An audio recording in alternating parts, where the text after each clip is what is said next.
Welcome to the Over 50 Health and Wellness Podcast. I'm your host, Kevin English, founder of The Silver Edge. Our mission at The Silver Edge is to inspire men and women in their 50s, 60s, and 70s and beyond to live their strongest, healthiest, most fulfilling lives. In this podcast, we share stories of amazing individuals who are doing just that to help motivate you to become the healthiest version of yourself, regardless of your age. And now, on to today's podcast.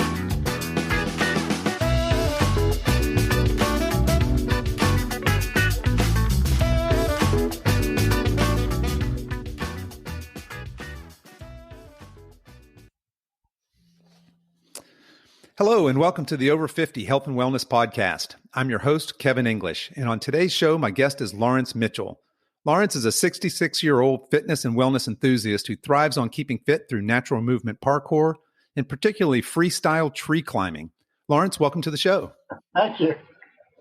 Yeah, it's great to have you. So I found you on Instagram, found your story to be fascinating, and certainly want to talk to you a lot about your parkour and tree climbing and other endeavors. But maybe we back up a little bit first and tell us about your childhood. Were you active as a child? Did you play sports? I did play. I was. Admittedly, I didn't find out until later in life, at the age of 49, that I was autistic on the autism spectrum with Asbergers and ADHD. So I wasn't like the normal kid who was interested in football, which is or rugby, outdoor fitness. And in fact, when I was at your equivalent of high school, I did yoga rather than. But I did like athletics. I liked jumping and that sort of stuff, and I liked swimming. And that's primarily it. And of course, during my 20s. I started taking up cycling when I was doing quite a lot of cycling. And that became basically and then also going along to the gym, occasionally having a personal trainer, but for the most part on my own. And I think one of the problems on my own, I was always, and this basically went on in life, I was always hurting myself, always thinking, my ego was getting the better of me. Let's see how much I can lift up. Mm-hmm. And the lower part of the back was saying, hey, Laurence, you really want pain? I'm going to give you suffering. And that happens often. I think a lot of folks can probably relate to that. Certainly, folks that have done a lot of repetitive exercise, running, etc. Certainly, ego in the gym can remind us that we should be cautious. We need to pace ourselves, and there's something to be said about a good coach or trainer. I think pacing oneself is so vitally important, especially when you get older, but you also have to start young. It's all about consistency. And it's all about, as I mentioned to you just before, things get in the way in one's life. And in my car, when I was in my 30s, I had a very bad accident at home. I had what's called a hemothorax. I smashed up my back. Lost a lot of blood, fell very, very badly, but from not from a particularly high, great height.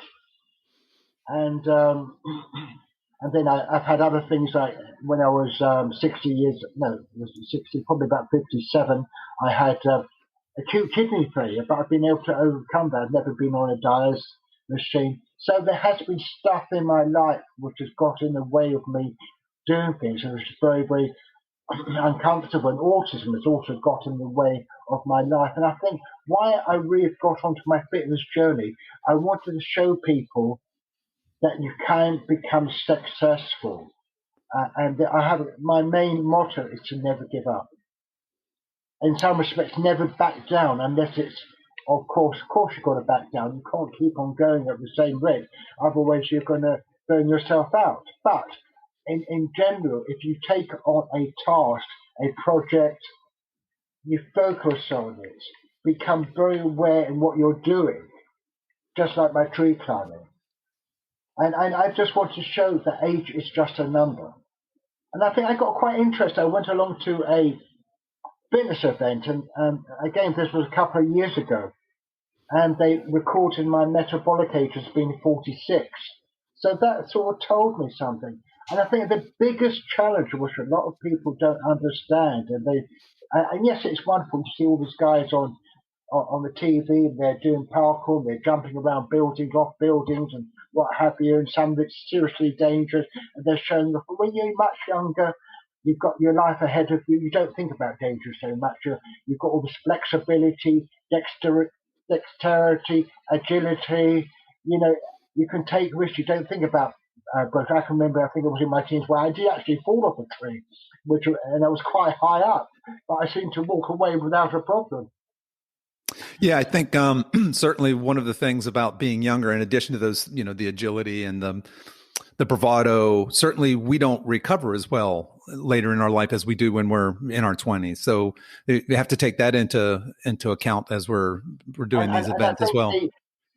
The main thing, it's all very, very well. You see, as I say, fitness, you see people having six packs. I thought, no, let's go and have a six pack. And it reminds me one day when I decided I was doing gymnastics, I saw a young guy doing the splits. I thought, oh, yes, I'm going to do the splits. 2 years later, I still wasn't very far off from where I'd started. Yes, if I'd really focused on doing lots of lunges and stuff like that. And then what happened actually, I've got on my right knee this Baker's cyst, and it really got in the way.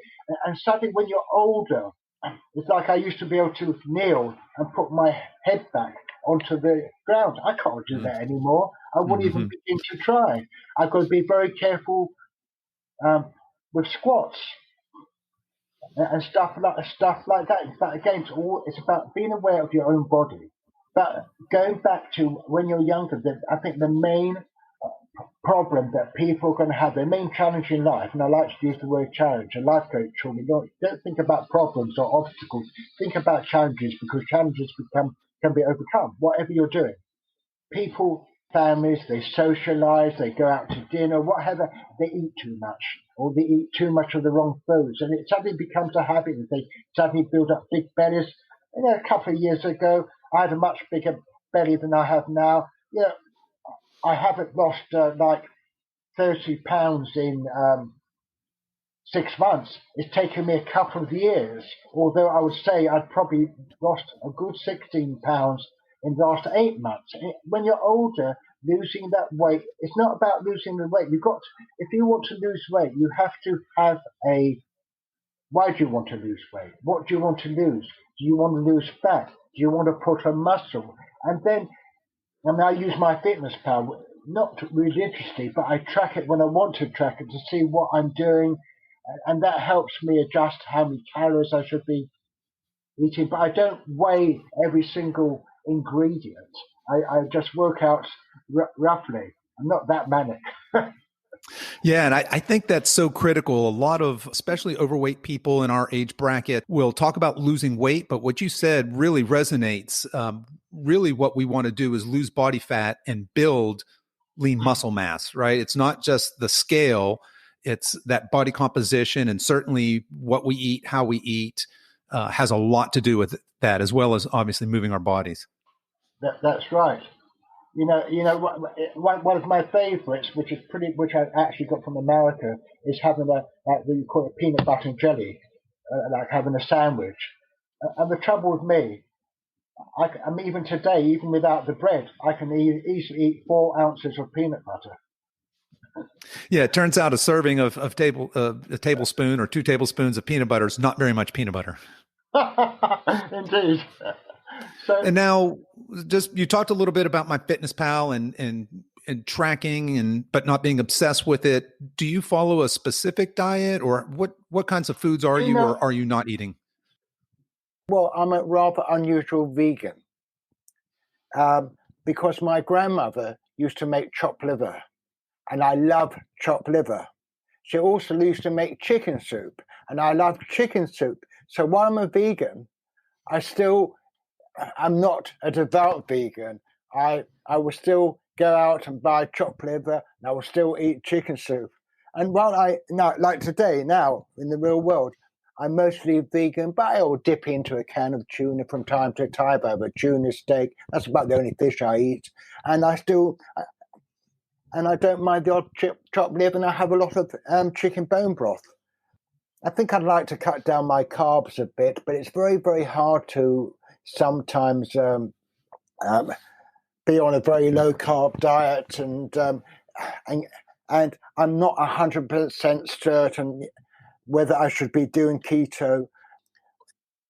But with my sensory system, one of the problems I have on every day, if I don't eat at a certain time, I feel it in my feet. I feel it in my palms of my hand. It's like a tingling sensation, but it's painful. It's discomforting.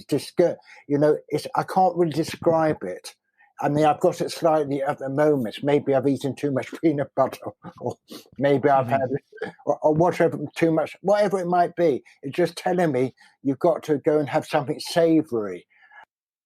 Yeah. Okay. So a couple of things there. It sounds like you had mentioned with your sensory system being sensitive. It sounds like you're in touch with your body, listening to it, what it needs from a nutritional standpoint, but also from a recovery standpoint. So when you wake up and you're not feeling well, certainly that's not a day to push it. And I think particularly for folks as they get older. Yes, I agree. I mean, I've still been doing some stretching. Don't be wrong. I don't feel anywhere near. I don't have a cough. This is one of the great things. I had this major tooth extraction on March the 4th, and I'm glad I've recovered. It was very, very painful. I never really had gone through so much pain in my life. Well, I have, but that's a long time ago. But the great thing was getting rid of all this infection inside of my jaw. So my body can now focus on where it's necessary. Well, let's move along and talk a little bit about some of your adventures. I really want to dig into some of your tree climbing because that's what I first found you on Instagram for, and I have a ton of questions about that. But before we go there, you seem to be a little bit of maybe an adrenaline junkie. I see that you've got it's like you've done some bungee jumping. I think I saw a post where you're whitewater rafting in what might have been crocodile infested waters. It was, yeah. Talk to us a little bit about some of those adventures. Well, and that was very interesting. It took courage for me to actually do it, because I ran into this couple who told me about the whitewater rafting. Then there were crocodiles on the on the shore, and there was one pretty big one when I saw. But you were still probably about like a good sort of 200 yards from the shore. It was quite a wide part of the river, and none of the guides seemed to be that concerned that there were crocodiles or what. However, for 4 weeks before, a woman had her leg bitten off. She was rafting, and she just happened to have a leg dangling. It was on a canoe. She just happened to have her leg dangling over, and a crocodile took a bite. Oh my, good grief! Yeah, and I saw in that video that you posted, a few of your raft mates ended up in the water there, didn't they? Yes, but I also went in the water. I mean, I didn't end up in the water, but I jumped in the water because the guy said, "Come and just jump in the water." But I couldn't see any crocodiles around at that point. Not to say there weren't any, but it was quite fast moving, and maybe crocodiles prefer just slow moving waters. I don't know. Maybe, yeah. So obviously, you prefer. I mean, I see you have some posts where you're working out in a gym. It looks like maybe even with a trainer. Although it looks like a lot of the time in the gym, you're more interested in climbing rafters and using the non-conventional parts of the gym as opposed to, say, the weights. Absolutely. So talk to us about your philosophy of movement and exercise, and then maybe we can segue into how that has manifest in your tree climbing obsession. My tree climbing session sort of came along at first by almost by accident. But let me say parkour, which I'm starting to do, and I'm going to be doing a lot more of. So it's all about movement. It's all about keeping the body moving. And I think especially when you get older, it's so easy just to relax. And I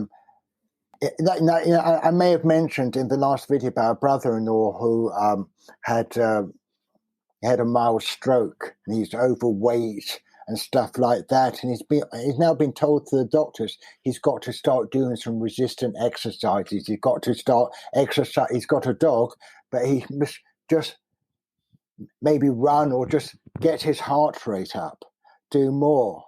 And he's 70 years old, and he's got, and all that, he's a vegan, but it's as much a vegan as I. But when I've ever been there must be a few thousand calories goes into a meal because there are so many sauces and what have you. And so this stroke is probably a warning to him.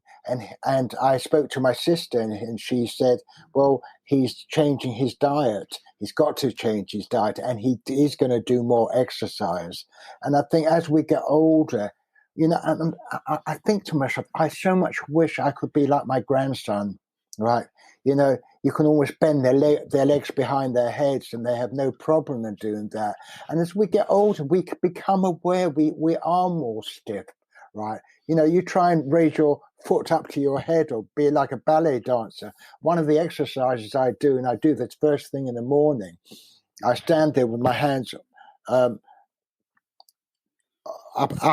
as high as I can towards the ceiling, and and all I'm trying to do is standing on one leg, lifting up and lift my heel off the ground, and it's bad enough balancing, but I'd be interested to see you try it and see how long you can last. You probably only last a second or two. I can't do much more, but it just proves how difficult it is to do certain movements. And I think basically, if there's a great expression, if you don't do it, you'll lose it. And definitely, yeah. And I think the whole point of moving, the more you can move, the more you'll keep on moving. Yeah, very well said. I absolutely agree with that and echo that sentiment. So tell us. Go ahead. Sorry. But there is a but. There's a big but. So I do some plyometrics jumping, but I'm aware I've got to be careful. I'm aware that I can quite easily hurt myself. When I say hurt myself, it's not so much real hurting, but if I'm sort of jumping, I might jump up a few steps, I might find I'll wake up the following morning, my heel is really sore, and I've just got to rest that heel for a few days. I can't just go and do it 2 days later. I've got to be aware that I might be doing something harm to the inside of my foot. So there is things like that to watch out for. Now, getting back to the tree climbing, at first it was a little bit of an ego, a adrenaline junkie. I mean, you might see my latest videos, and had I been wearing another shoes about 3 days ago, I would have gotten probably another 6 feet higher, which was the highest, safest point that I feel, which is about 50 feet off the ground. But it was when I was coming down, I sort of lost my track on the safest way down. And there's a couple of other trees that I've seen. And again,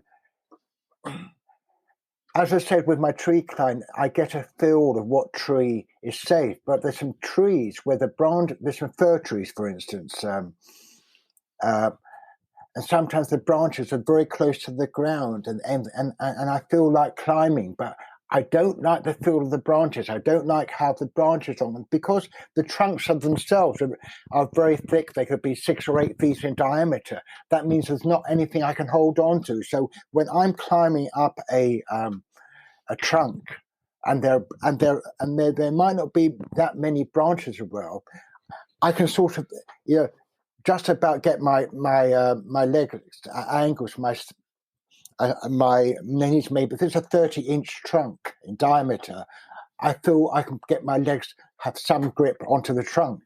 But do you understand what I'm saying?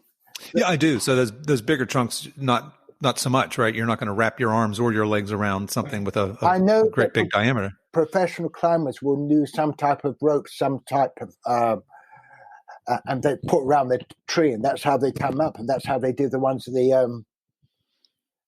in California, of these, even sequoias or the redwoods. That's how. Yeah, I think they wear cleats in the toes of their shoes as well. Yes, yeah. So it's something I would like to do one day, but I think I want to have guidance. I wouldn't want to do it on my own. The trouble with me, I don't know until I try.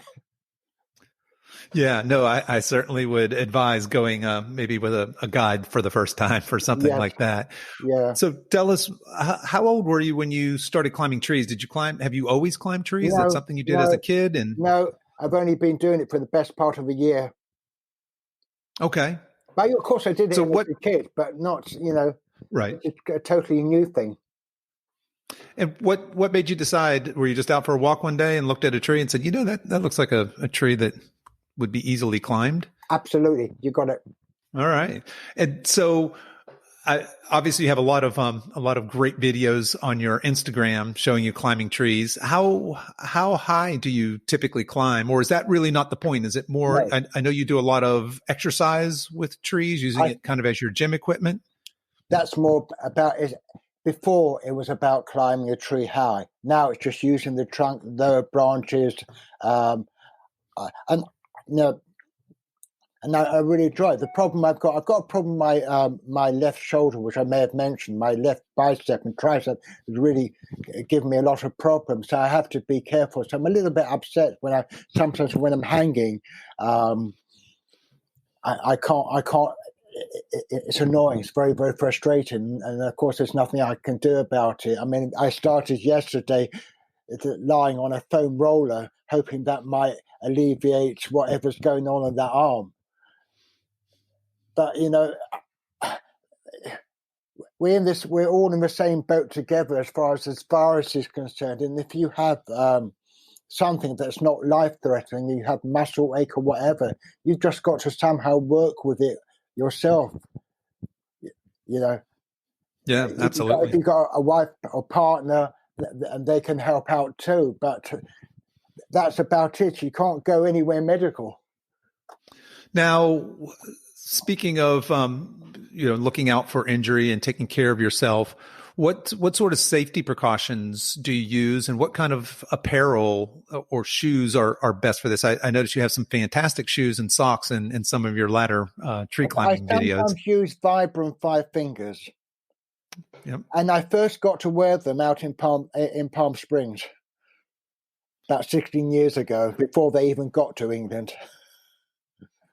Okay, so you were early on the five Yeah. finger craze. Yeah, indeed. And I think it's important to have a type. I did actually climb, because I've done a little bit of indoor climbing. I have tried with my indoor climbing shoes, but they don't give the same type of grip.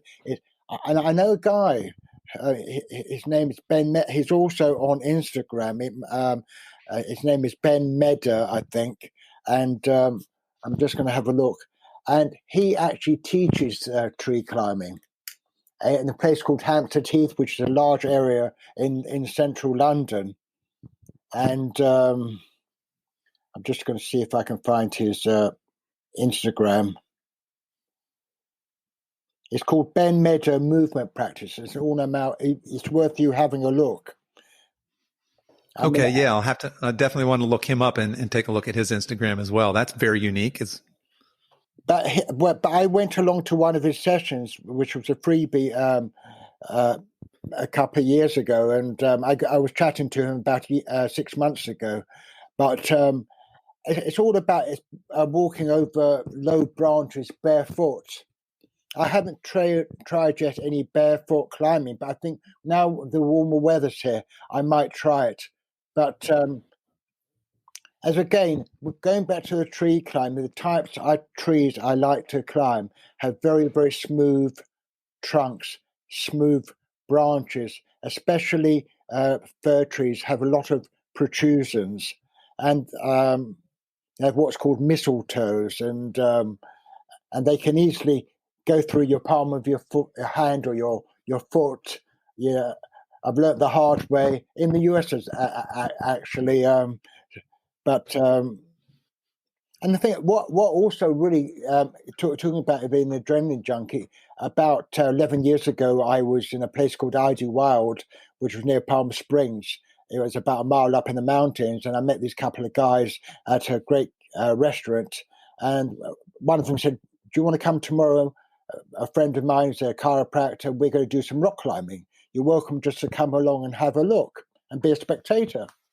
So I did that. We were up about 8,000 feet, and there was a rock called Lily Rock, And I'd never rock climbed in my life before. And he basically tied a rope up 150 foot up, and he said, came back down and said, would you like to have a go? And I said, absolutely. You know, I didn't have any protective equipment, didn't have a helmet on my head or anything like that. And there was an overhang about 100 feet up where my feet, my knees were above my head. Yeah, you know, I had to go completely upside down to get around it. And if it's, I think with the adrenaline inside of me, had they gone right up to the top, 1,000 feet, I would have liked to have done that as well.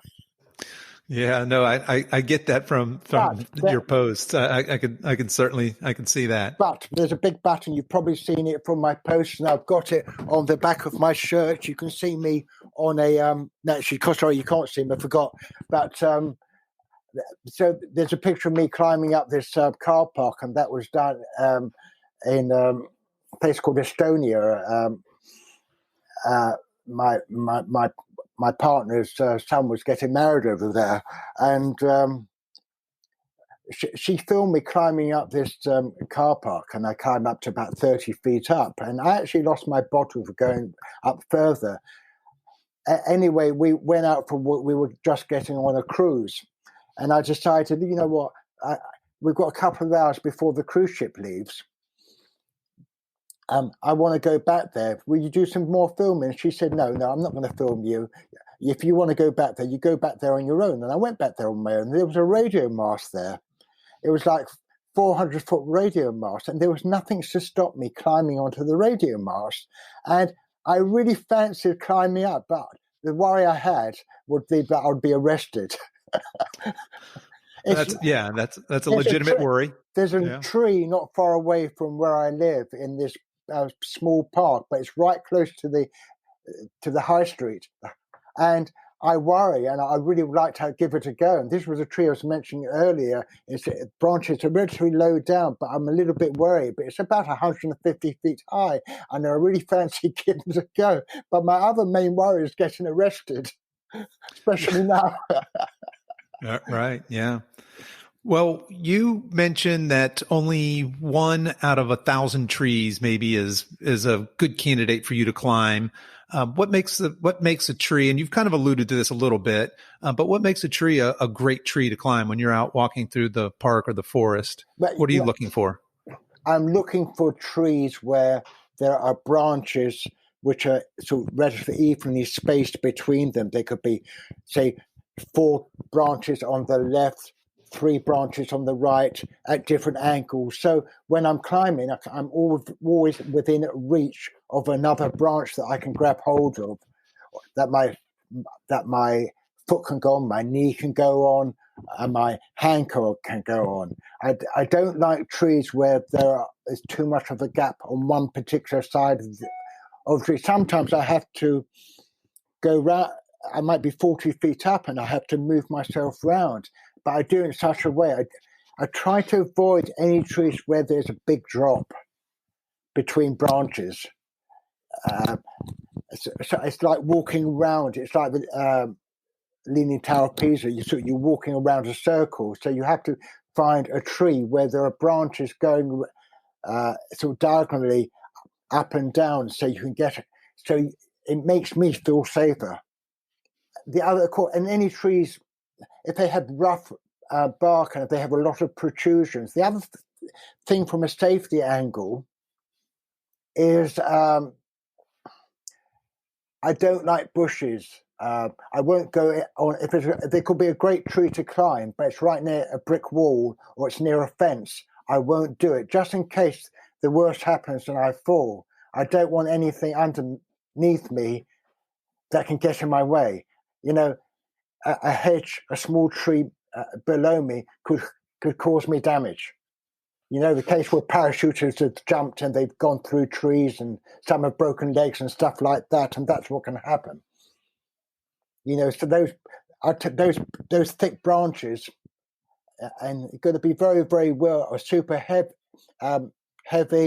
thick. And yes, and sometimes I thump myself on the head. You know, nothing serious, but sometimes I'm not quite aware there's a branch just above me and my head just goes up a few inches and I feel it. So it just makes me aware. And you mentioned in one of your posts, I think that you have a favorite tree. Talk a little bit about that. What makes that particular tree your favorite tree? Because it has this branch about 9 feet. There's two branches. One was, but the trouble is, this is where I grab hold of my left hand, my left arm, and my left arm is the problem arm. I posted something a couple of days ago, which is literally about 1, 2, 3, 4, 5, 6, about 8 photographs on my Instagram account, and it's a video of me halfway up a tree, and that's like my favorite tree.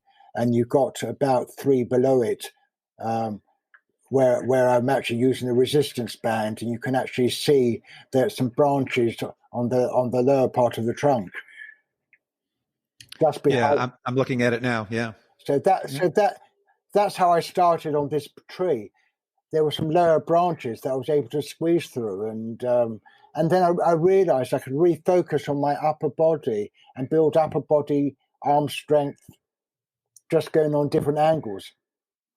And that's I'm looking at a picture of you now. You've got your feet up on the branch, looks to be 7, 8 feet maybe, and you're doing push-ups against that. Yes, right. Well, that's a secondary tree, but those are the 2 trees I work out from, and I find and again, and you can hang from that branch. It's a thick branch; it will take my weight, and it's resilient, which is very, very important.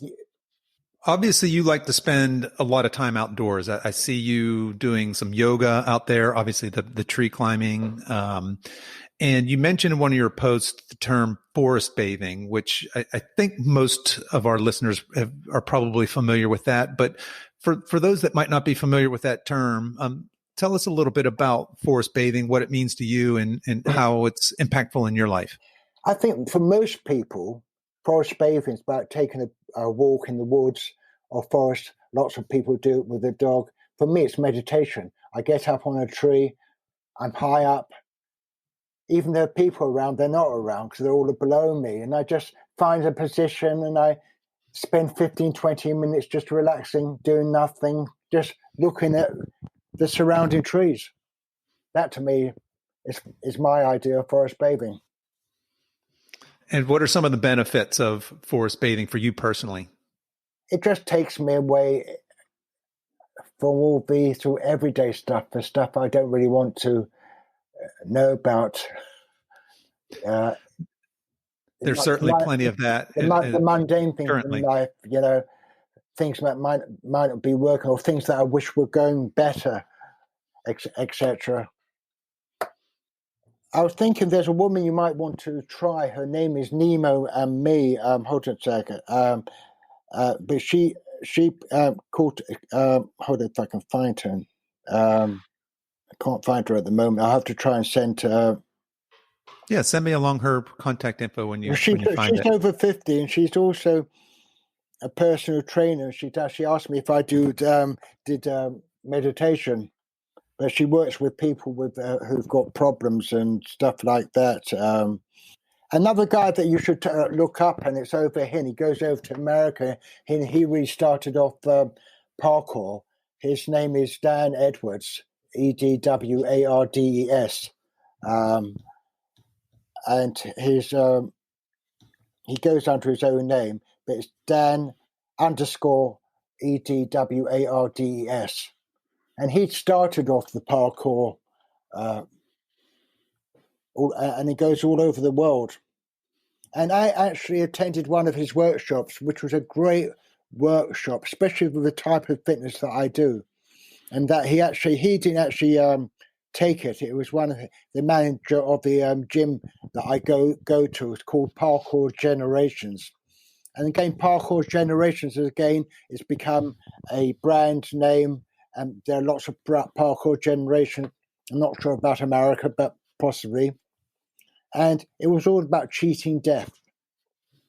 And it was about the exercises you can do for yourself, the stretching you can do for yourself that will help you avoid serious injury. But if you do injure yourself, how to recover quickly. And it was a wonderful workshop.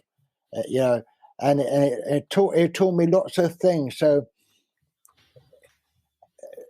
this whole idea of moving the body is, it's like doing a squat, but when you're going into a squat position, imagine your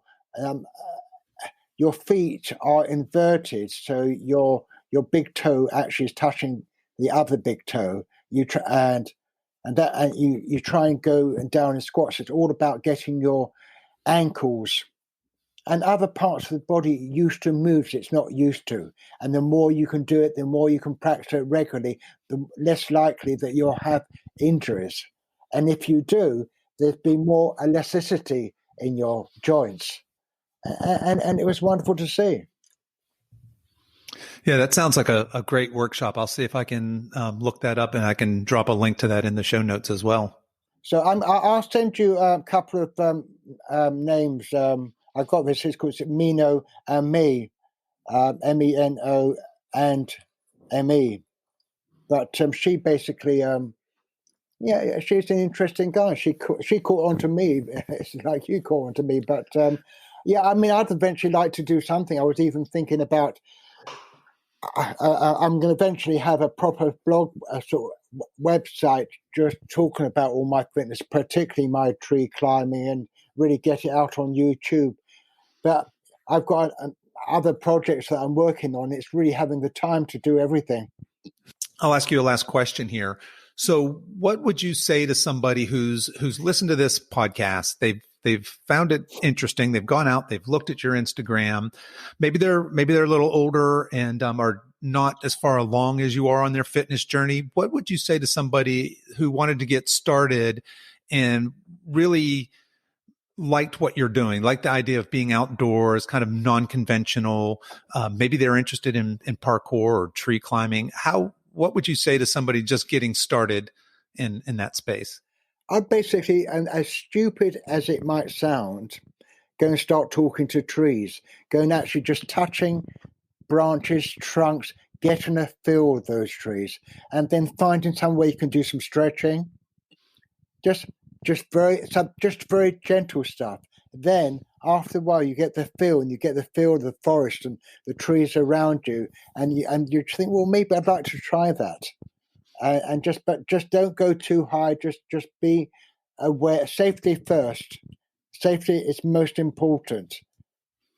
But it's like my other half. She will sometimes film me, and she's aware I've got to do what I've got to do, and she's also super aware that the last thing I want to do is to seriously injure myself, and I'm extremely conscious of my safety. I'm not going to be like one of his 20-year-olds who would come along to the tree and he'd be up there in a fraction of the time that I take because he's got, flexibility and agility and he can swing on these bars, no problem at all. That's not, I can't think like that. I've got to do it the safe way. I'm not going to get the 10,000 followers or 10,000 hits. It's not going to happen. But those who do follow me, they're interested in what I do. It's like when I go to the gyms and young guys come up to me and they say, I hope I can be as fit as you when I get to your age, and that stuff. And that's what's important. And I think this is somehow there was this guy, he was in his, early 20s, and he was walking up a hill in the local park and he had a big backpack on, but he was so bent far forward. And I said to him, do yourself a great favor. Try and stand up straight. You're not doing yourself any favors. You think he'd listen to me? I'm a stranger. He thought, there's no way he's going to listen to me. And he has to learn the hard way, unfortunately. And the hard way takes years. Yeah, that's right. Well, you certainly are an inspiration. I love your story. And I know I won't look at trees the same way now that we've had this discussion. I'm here in coastal North Carolina. We have a lot of pine trees, which certainly aren't ideal for climbing, but we also have some live oaks and some magnolias, which would be good candidates. And I can promise you, I'll be keeping magnolias are wonderful. I would think so. And I do climb one or two. I have found one magnolia because normally the branches are close together and you can hang and stretch and stuff like that. Well, I'll be on the lookout for a good tree to climb. And when I find it, I'll have to make sure I post it and I'll tag you so Marvelous. You can see Brilliant. it. Brilliant, Kevin. Yeah. Thanks very much. Well, hey, one last thing, Laurence. Before we go, where can people get in touch with you? What's the best way? I'm guessing it's your Instagram. Instagram, I've got withoutlabels@me.com, which they're quite welcome to email me on. As soon as I get, I'm going to be working on the next couple of weeks. I mean, I've got YouTube. I'll send you some links. Great. I'll pop them in the show notes. Great. Brilliant. Thank you, Kevin. Well, Good luck. Thank you. Yes. Thanks so much. And good luck to you. Take care. Bye now. Bye-bye.